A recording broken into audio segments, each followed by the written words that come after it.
And what they now say is you do not need to earn the points anymore, just give us the money. Hmm. Uh, and I believe that's a very superficial way, but it's a typical socialist way to deal with something. To say, okay, don't worry, just give us the money. We, the state, will do the rest.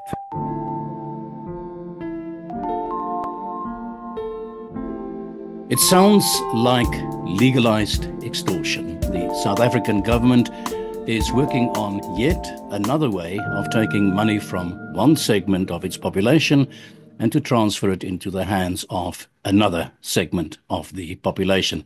Or to put it more crudely, more bluntly, is what it sounds like to me, to take the money from probably a majority of white businesses in South Africa and to transfer the money into the pockets of black enterprise or black enterprise yet to be created, if I understand the press release well here.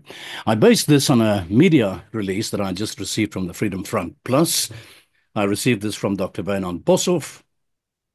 Dr. Wynand Boshoff is the FF Plus MP and spokesperson for trade and industry, and I have him here in my little virtual studio. Welcome, Wynand. Thank you, Johan. It's really a pleasure to be with you. Yeah, Wynand, I have to confess to you that when I received the press release and I read it, as I just said to you now, I didn't know whether I should laugh or whether I should cry. The Minister of Trade, Industry and Competition, Mr. Parks Tau, has launched a discussion paper for a so-called transformation fund. The Freedom Front Plus media statement says that the planned transformation trust is reminiscent of the Roman Catholics. Let me say that again: the Roman Catholic Church's sale of indulgences. Back in the 15th century, members of the church could pay forgiveness money, could pay money for their sins to be forgiven. Well, the church would make a fair amount of money out of this. The document's problem statement is that after all the years of black economic empowerment, black people share of the economy today is still too small. And the solution is for the state to create a fund that helps black-owned enterprises to participate successfully as suppliers of goods and services to the economy. So it's aimed at specifically this sector of the economy. It's my first question then also to you there, Wynand. How do they envisage this to work? Do they first identify people to fill the roles in this segment of the business chain, or is it money up first to start black companies? Maybe we should just take one step back, Johan, until the BE Black Economic Empowerment laws of 2003, I think, somewhere around there, Yeah. which were updated in 2013 with the broad-based Black Economic Empowerment, and those laws made it compulsory for companies who do business with the state and companies who do business with businesses who do business with the state. So Mm. two steps back, and then of course state-owned enterprises itself, the government on all three tiers of government also to make sure that they enable black participants in the economy to act as suppliers or whatever. You know, the whole supply chain management should be tilted towards black-owned companies. It should also give people the experience which is needed in order to be able to deliver on the quality and the level that is required. Mhm. So that in that way you could earn BE points. And if Yeah. you have a certain amount of points, you're on a certain level of BE, and that is part of the advertisement, and that's part of the requirement for certain contracts. And what they now say is, you do not need to earn the points anymore. Just give us the money. Hmm. Uh, and I believe that's a very superficial way, but it's a typical socialist way to deal with something. To say, okay, don't worry, just give us the money. We, the state, will do the rest. And yeah, of course, as they say, that the participation of black owned companies, black owned and managed, is still too small, and that would mean that except for the state and the state enterprises, let's say the whole public sector, which is of course not white in any sense of the word, the larger companies to be, I want to say, taxed in this way, will be white, whatever that would exactly mean. I mean, these type of companies are on the JSE. It's not really possible to say a certain company is white or black. They are, I mean, the Public Investment Corporation owns a significant share of all investments on the JSE. So whether it's really possible to call any business white anymore, I really doubt. But Hmm. let's say it's traditional mainstream companies Yeah. which are in the target. Yeah, well, just explain to me, Wynand, what is different here? What is added here to what has already been done since I think you mentioned 2003? Well, if I understand it correctly, you don't have to earn the points by doing the empowerment yourself. Yeah. You can hand the state the money. So Uh-huh. what they actually say is they want to create this 100 billion rand fund, which is something like $5 billion, 5 billion euros, roughly 20 rand to a dollar or an euro, um, without adding a new tax. So I Mm. think that's the reason why the minister would really tap himself on the shoulder and say, "This is well done. You know, we are going to create this fund without taxing anew." Although the question is, will it not add to the cost of companies to rather pay the money than to do the Mhm. job themselves? Yeah, but is it going to be either or? Are we talking about because what is the situation right now? How do I, as a company, earn points right now? You prove that so much of what is supplied to you is supplied by black-owned companies, and you send so many of your employees who are black for some kinds of training, and in your own management team you include so many previously disadvantaged individuals. That's a one word that is used very Yeah. often.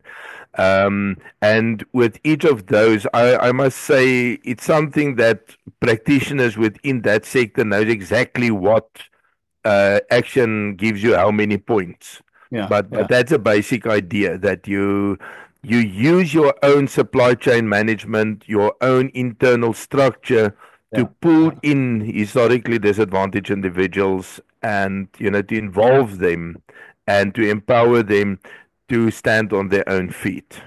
Is it an add-on, or does it mean that if I pay into this fund, if I say, okay, I pay you X amount of money, I don't have to do these other things anymore? That's what it sounds like. If I Hmm. read it correctly, it's a 26-page kind of PowerPoint presentation, very tightly typed. Yeah, And it yeah. seems to me that they actually tell the companies, you don't really succeed in doing that. So rather than paying some service provider or whoever to train your black individuals, rather give us some money. Yeah, yeah. So you are going to save by not empowering the people yourselves anymore, but by paying us the money to do it for you. Is it an either or is this the new system? If this Well, if this transformation, if it eventually becomes law. uh, I'm not entirely sure myself, and I want to say I studied the document closely, so I don't Yeah. think the document is sure about it. I think you can earn some points by paying. Uh-huh. Uh-huh. So some points maybe you'll still have to earn in another way, but I think if you go to the department with a presentation, say, okay, I'm going to pay 100 million rand, and then I want to be, set free from the other requirements. It might be dealt with on a case-to-case basis, but the document is exactly not very exact about that. The reason why I'm putting a bit of focus on it now is that I can imagine if you're a businessman, if it is either or, it may favor, in fact, some businesses. I could imagine. I I will be very surprised if the government will ever be more lenient on their quotas, because the ANC government is somewhat married to the quota system. But this is a discussion document, so people must make submissions until the 7th of May. And I think this kind of detail about exactly what are you going to expect and exactly what relief are we going to get if we pay the money, that's a very good question. And I will also make sure that we ask that kind of detail. If I read it here, it does create the impression of a voluntary act. But that's not the case if this becomes law. Let's say Triple BE is not voluntary, but you can fulfill a part of the requirements by paying and not by doing. When we talk about historical debt, it sounds to me that this is a gift that will never stop giving. Exactly. Is there any idea of any limitations to that? When have we paid our dues? Yeah, no, the answer is never. It has been asked to several ministers and several presidents over the course of time. At the beginning, there was mentioning of a sunset clause. And that is what makes this thing so very peculiar. Let's say I'm the son of Patrice Motsepe, and I was born, let's say, in 1985. That means I was 10 years old in 1995. I could go to the best private schools. I could go to the best university, whichever country in the world, because we were a rich family. And I would be very well connected because my father is one of the richest people in Africa. Yet I will qualify for this transformation fund because I am black. And put in another way, you have a poor white person growing up in whichever area of Pretoria I wouldn't want to mention one, where you have very little opportunities. You don't have a network. You going to university is far from from the obvious next thing to do, but you work your way up. Then I have no access to this kind of funds.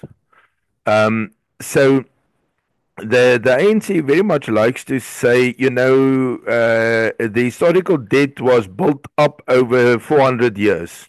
Now, we didn't start here in 1600, but they like to say 400 years. But the actual fact is that the modern economy of South Africa actually came with the 20th century. That is when South Africa industrialized. And you could say in a queue, in front of the queue, were the English industrialists which came from abroad. They had the knowledge and everything, and they basically laid the groundwork for the South African industrial mining and industrial economy.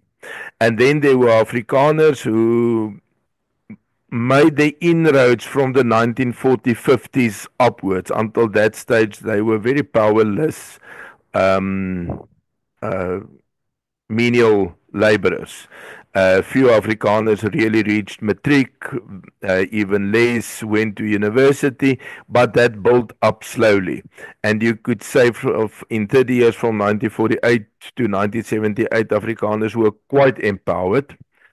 To such a level, and Mr. Gwede Mantashe once pointed towards it, that he said, when we took over, when the ANC took over in 1994, not one of the major mining houses were headed by Afrikaners. And now, whenever he said that, and then he named the companies which were headed by Afrikaners. So he said, you actually benefited by the ANC government because you are in the top positions where you could never be under your own government. My response to that was, that is how empowerment works. The poor farmer who can't pay his debts after a drought goes to the city. He works as a menial laborer in the mine. His son maybe has the ability to become or the opportunity to become a supervisor or whatever. His son can study, become an engineer or an accountant, something in the corporate setup, and maybe rise to the level of the CEO. So it takes 3 generations to organically get empowered if you start from the bottom. What the ANC government actually requires is that it should happen immediately. Hmm. You should wake up one morning being a millionaire, Yeah. and Yeah. then you are empowered. Now, we all know to have a lot of money does not mean empowerment. It's a certain level of empowerment, but it still doesn't mean that you can do the job or that you have the skills. Empowerment is a much more holistic um, notion. It's skills, knowledge, personality, um, you know, the personal wherewithal to deal with having authority and so on. That is all part of empowerment. And yeah, the ANC wants a shortcut towards that. Yeah. Has there been, or is there any available studies at this point that will give us an idea of how the BEE policies have actually worked in the last 30 years and who has actually benefited from it? I should admit that I'm not aware of any. This report, which says that um, the economy is what do you call it? Beset no, Occupied. is occupied Mm. by black-owned companies only to a certain level of about 10%. I don't Mm. know how trustworthy that is exactly on what they base that assumption. I'm also on the Committee for Land Reform, and there I have this very first-hand kind of thing that uh, the department goes with this statistic that only 7% of land in South Africa belongs to black people. But there's one thing which, in brackets, of privately owned land. Mhm. Now, privately owned land excludes everything which belongs to churches, to the state, to the old native trust in Yeah. which the homeland land was. Since the start of land restitution and land reform, virtually no land was transferred to black individuals. It was transferred to communal property associations or other trusts, or it stayed in the possession of the state. So it was not handed over to private individuals. And now you take the most unfavorable statistic, saying how much of the land in private hands is in the hands of black people. And now you have a very small percentage. And, that creates a crisis. We must act now. Now, in that sense, I have a little bit more insight in how they got to the numbers. I suspect that in this or discussion document of trade and industry, they do a similar thing. They want to make the black role in the economy look as little or as small as possible Yeah. in Yeah. order to create a mandatory situation. We need to do something now. That's what I suspect, but Yeah. as I say, I'm not aware of any hard study Yeah. that would prove that. It is a gun to the head to those who have committed sins in the past. That's Mm. basically what it says. That's also the kind of, I would imagine, the morality that drives this kind of political strategy as well. Um, to what an extent are businesses that have been created post 1994 included in this in its totality, or is there some form of reprieve for those who are not historically part of the injustice that had been committed? No, there is none. I think the In other words, so idea just my question really is that it's not only white-owned businesses, it is all businesses. So also the black-owned business will be hit by the same kind of system. exactly, but what they start with is to say that there are so very few black-owned Yeah, businesses yeah, that basically the economic structure of South Africa remained unchanged since 1994. Now that is something to problematize. And I would also, like to say the big corporations were in many cases also not the favorites of the old government. Um, And it goes from the assumption that the only reason why these companies ever made money is because they suppressed black people, Mm-hmm. as if there were no real value propositions that they made or that they didn't make a real contribution. That's a problem if you work with a revolutionary kind of mind, is that everything that came before the revolution was in and of itself evil. Yeah. They didn't create value. They didn't build up the most industrialized economy in Africa because they reinvested in South Africa. They just suppressed blacks. That's all they did. And that is a problem with that. When you take over a country after a regime change, like happened in 1994, you you could say the wealth of the country is divided into three parts. The private part, people who created wealth and received it as profits or salaries or whatever. And then you have the country's capital, dams, rivers, not rivers, the good Lord made those, roads, railways, buildings, the whole story. And then you have an income stream, a tax income stream. And the only one which the state does not get is the private wealth. It gets a whole capital in expenditure, and that is what the difference was between South Africa in the 20th century and other African countries which had been colonies. In South Africa, the bulk of profits were invested right back into South Africa. We did not have the same level of headquarters abroad repatriating profits to England or Portugal or France or whatever other countries had. We reinvested in South Africa. And the previous government also took some, I could say, repressing measures to force companies to establish their headquarters in South Africa in order to have the investment back into the country.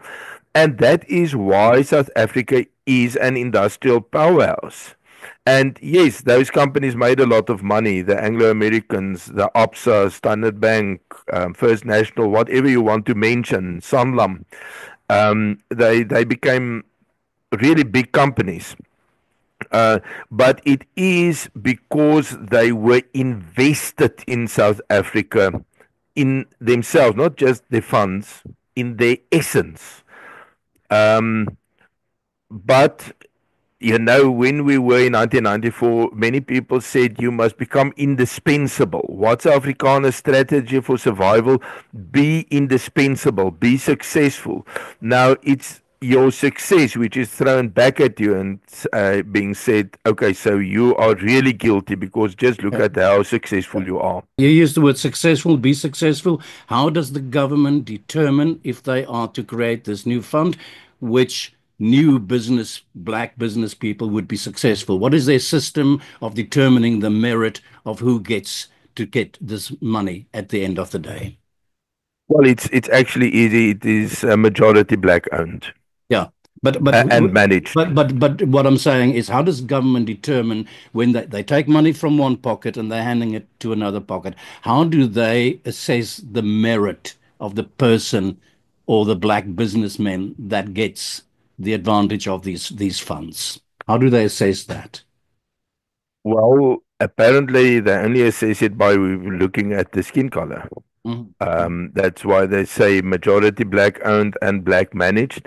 In some cases, they say it will be loans in order to get yourself in a position to be able to participate in some contracts.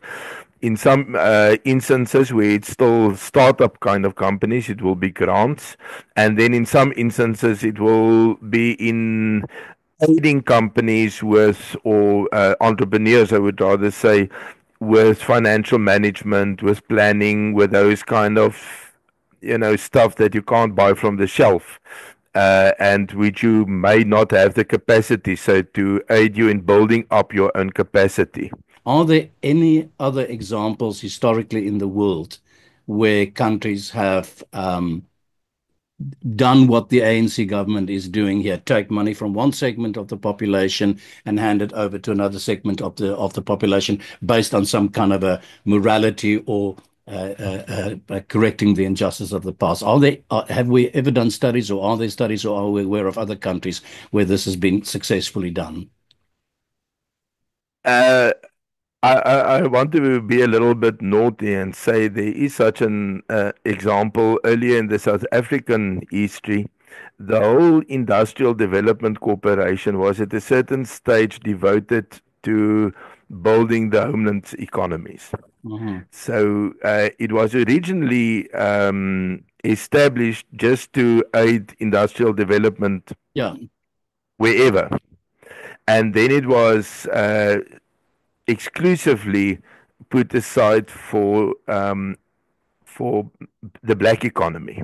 yeah, And yeah, the different development corporations, which were also funded by the IDC, which had exactly this idea of the mechanism they followed is they would start a business with officials, with employees of the development corporation, and then the manager would have to employ black people with the view of identifying individuals who would have the ability to to take over the business, to yeah, buy yeah, it, and then to manage it further on. And they built quite a black middle class in South Africa in that way. Without that capacity building, the new South Africa would actually have basically no black business class to start with empowerment and so on. So I would say yes. There is an example. It's South Africa in the previous yeah. dispensation, and it's a very uncelebrated success story. Last question. This is it sounds like a voluntary a fund, but it is a gun to the head fund. To what an extent will this motivate South African businessmen to invest their money outside South Africa? And to what an extent do you think will this have an effect on those who wish to invest in South Africa, inward investment? Yeah, I think that's a basic problem to it, that this kind of capital have choices. So they make the calculations and they say, are we going to make money in South Africa? And okay, there are costs. I think very often they do not really think about it in a moralistic kind of way. They just say, okay, so we have costs. It's this and this and this. Are we still going to make money? And if they do, then they go on.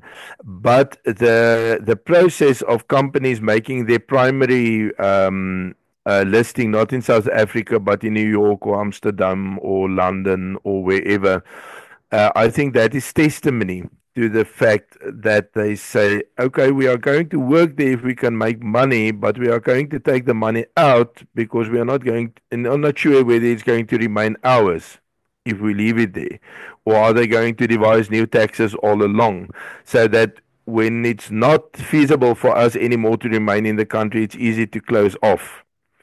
And I think that's what's happening. And we don't just have a brain drain; we have a drain, and it is exactly because of this. Let me make this my very last question to you, Wynand. And it's more general. It's more a kind of a thing from inside, how we feel about these things and how we react to these things. Do you think that white South Africans feel today that they, and I'm going to use the word still, and I put that still also in inverted commas, have a responsibility to the history? In other words, do you think that that white people um, feel morally in some way still responsible for South Africa's history? Of course, white people is all across the spectrum. So Mm, you will have people on all. The question is whether um, the you know whether the I'm looking for the word the swaartepunt, the dominant point on that yeah, spectrum is. And I think the more people feel that they are pressurized or forced to do things which they think is not necessary, the more they feel, okay, we have apologized, we have done this, we have done that. When are we done now? Yeah. And I think that is one of the problems is that Afrikaners and white people in South Africa actually need a kind of a symbolic framework in which to feel um, accommodated and welcome in South Africa, which they don't have, even if they are wealthy. They don't. The whole symbolism of South Africa is set up against them or us. Mm-hmm. How one would like to put it. And I think that is, in the end, the bigger problem. Somehow, some people still find a way to make a lot of money or to be very Yeah. successful, whether Yeah. in academic or whatever.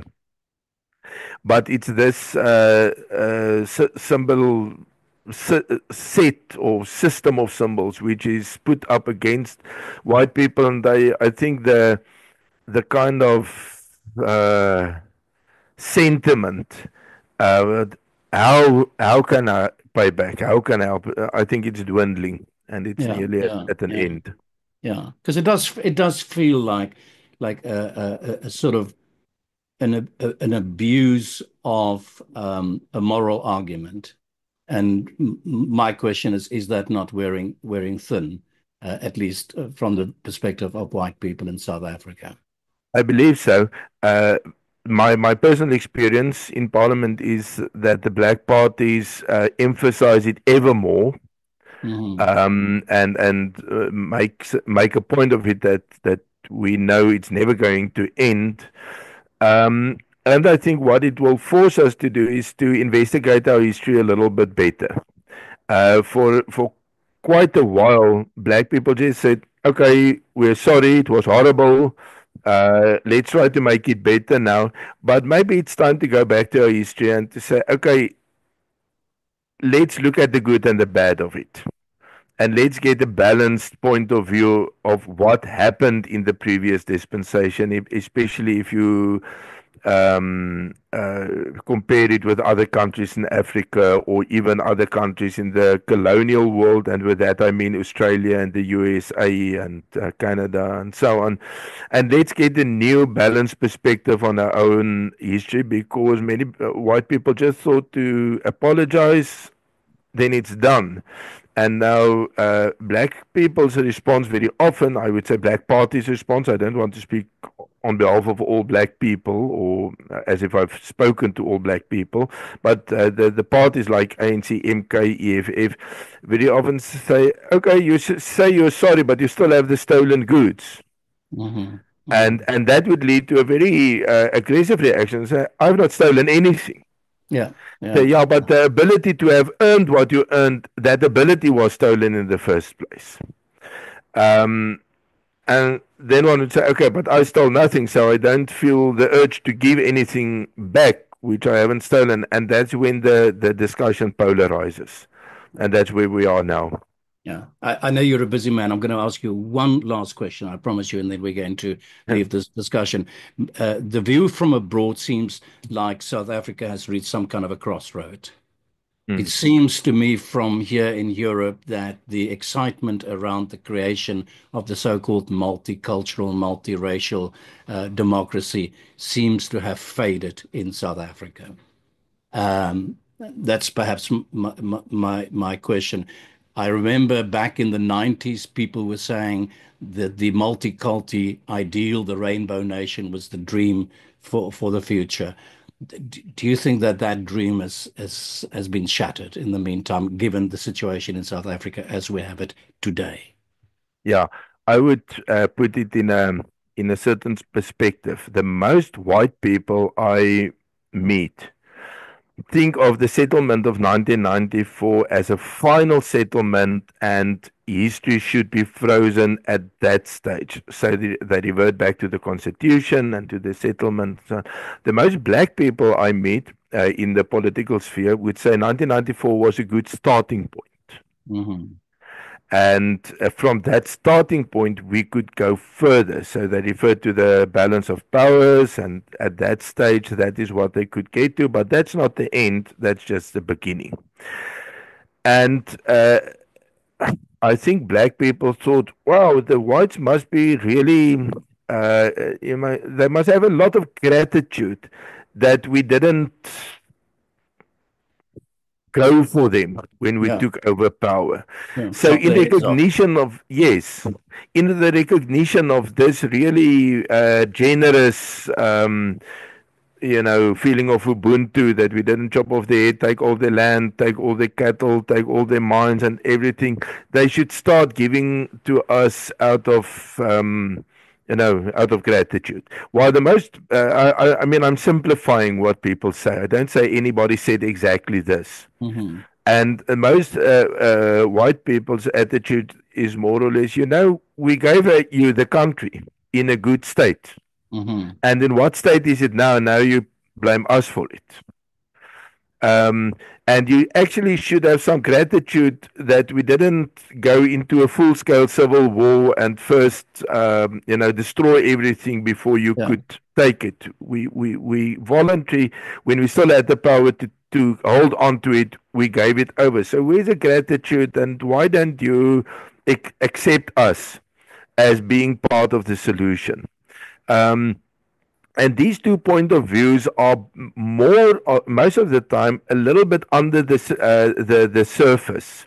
People don't exactly say that. If they say, South Africa, let me put it like this, they would say on both sides, South Africa is such a beautiful country with such beautiful people. And if we could all just get ahead of ourselves, or do not focus on ourselves so much, but on the country as a whole, then it could be a marvelous place. And they would agree 100% on the formulation. But what they mean by that might be opposites. And then people start mistrusting each other. But we had such a nice agreement. Why don't you honor the agreement? No, but I do. Why don't you? And maybe it's time, the kind of neutral state. The state is nobody's. The state is just this liberal constitutional democracy, which is a property of nobody. It's the expression of nobody's identity. It is just the ultimate referee in the economy and in civil life and so on. That was the idea that many people had of the 1994 settlement. And in fact, the state is never that. The state is always somebody's, some groups. And I think that the rhetoric, if you analyze it from radical parties like the EFF and the MK, but increasingly from the ANC, is we want the state to reflect us now. And that would necessarily mean whites not reflecting you so much anymore. Yeah. And that is when white people start feeling marginalized. Yeah. I'd like to explore this topic specifically, the multicultural democracy, with you sometime in the future if you have time for me. In the meantime, Dr. Wynand Boshoff, FF Plus MP and spokesman for trade and industry, thank you very, very much for your time. Thank you. Thank you.